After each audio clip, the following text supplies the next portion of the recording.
The fuck, man?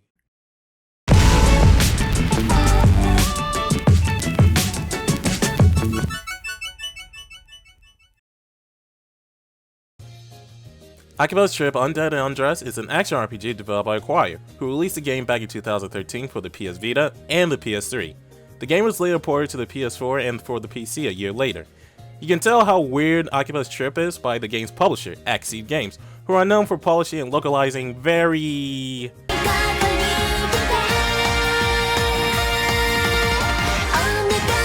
special Japanese games. So, the main question is Akiba's Trip worth my time and money? Well, let's just say that despite doing well in one area and mediocre in the other area, just one issue made me wish I spent my time speaking with AOL's customer service and spending my minutes paying for that service rather than playing Akiba's Trip ever again. The game starts off with you creating a custom avatar.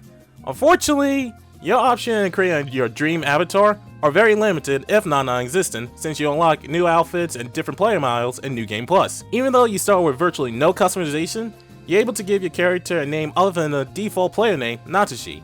I spent hours and hours and hours thinking of the perfect name for my character.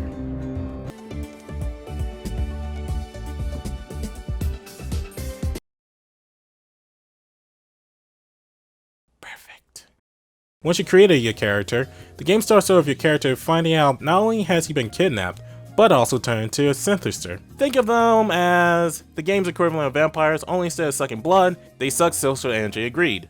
Your character gets rescued by a mysterious purple-haired girl named Shizuku, who helps him escape. However, after your character receives a nasty blow during the escape, Shizuku saves his life by sharing some of her blood with him. After saving his sorry ass, she reveals not only is she a night eater, a race of people dedicated to hunting down the synthesters, but by sharing her blood with him, your character ultimately becomes her familiar. Because of this, you're thrusted into an adventure where you, your friends, and your annoying shit sister must not only protect Akiba from the synthesters, but figure out a way how to kill your main character. First thing I want to talk about is the game's main setting, Akiba. The developers claim they managed to recreate key locations down to the T. Personally, I cannot attest to that. Not because I think they did a bad job in recreating the city, but because I've never been to Japan before despite having a Japanese channel name.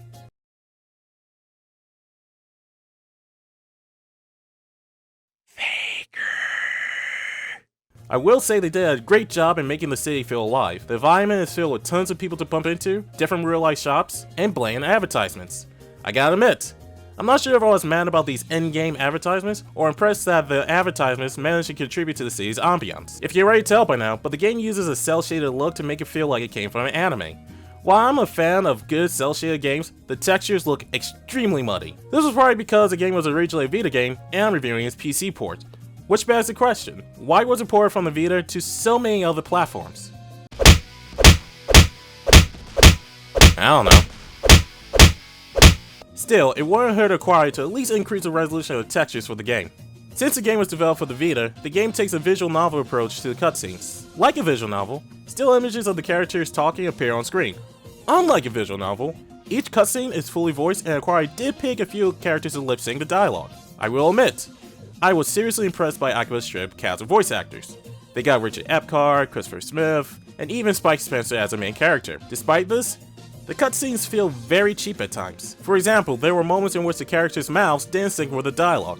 Also, it got really annoying when the characters left their mouths open for several seconds. I will say that the one aspect of the game I really enjoyed was the writing. In fact, that was the only thing that kept me from stopping at my second hour playing the game. More on that later. The writing makes the game not take itself seriously as it pokes fun at otaku culture. It even got a few laughs at me, from your dialogue options to Pitter, this game's equivalent to Twitter, conversations. The writing also shines in the side missions. Since you and your friends are freedom fighters, a group of people dedicated to helping out Akiba, you can help people throughout the city by helping them with their petty little issues. For example, in one of the game's side quests, you actually convince a woman to give up on her boys love manga. And you know what happens when she doesn't? You bust a cap in her ass. Another added bonus to the game is the romance option.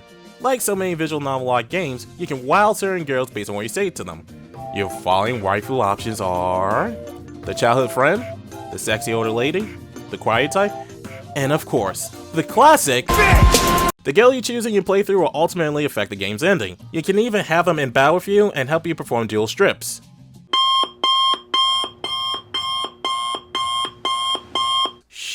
I need to talk about the combat system.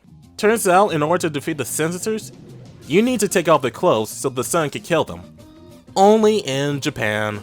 Instead of mashing A to win like in so many action RPGs, you need to damage their shirt, pants, and sometimes headgear. When the clothes are fully damaged, you're able to strip them off, thus killing them by either exposure to the sun or causing them to run away. You can even do chain strip if you damage multiple items with clothing. Remember when I said that there is one thing that ruined my experience with the game? Well, it's the controls. Despite the fact that the combat is really unique on paper, it's really clunky. For one thing, there was always a delay when you input a command while in combat. There were times in which I lost certain fights because by the time I entered my command, the enemy already stripped off all my clothing. There was such a huge input delay that when I entered my first fight in the game, I thought my controller said because there was such a long delay in entering combat. Let me reiterate myself. There's a delay in entering combat. Another aspect that ruins combat is how rigid the character controls are during a fight. Whenever you move and press any button, your character automatically does a strong attack, which, like everything else involving the combat, is slow and sluggish. In other words, I had to stand completely still in order to perform regular attacks. And you know what's the worst part? I was playing with a controller. Good luck playing this with a keyboard and mouse! Like I said earlier, the only thing that prevented me from going insane in my playthrough was the story. Despite the clunky controls, I still managed to beat the game in around 8 to 9 hours due to spamming the fuck out of the fast travel system. After beating the story, I immediately unlocked New Game Plus and played it for a bit. In New Game Plus, you have more options to choose from in terms of clothing and player models. Though I will admit, using the in-game boss weapon in New Game Plus was freaking awesome, I just couldn't bring myself playing any more than half an hour. I just couldn't deal with the game at that point. So, do I recommend this game? Only to a specific few. I only recommend this game to those who can look past the clunky controls in favor of a humorous story with tons of anime and otaku references thrown in between. However, if you place tight controls in a properly polished game over a wacky and zany story, then look elsewhere. Hey guys, thank you so much for watching this review. If you played Akiba's Trip before, what did you think about the game? Did you like it? Did you hate it? Please let me know in the comments down below. Also, if you want to see more video game and anime reviews with animated skits in between, then please be sure to hit the like and subscribe button. I also do weekly animations on this channel, so if that interests you, then please be sure to click the link in the video. Once again, thank you so much for watching this review, and I hope you have a wonderful day and night. See ya!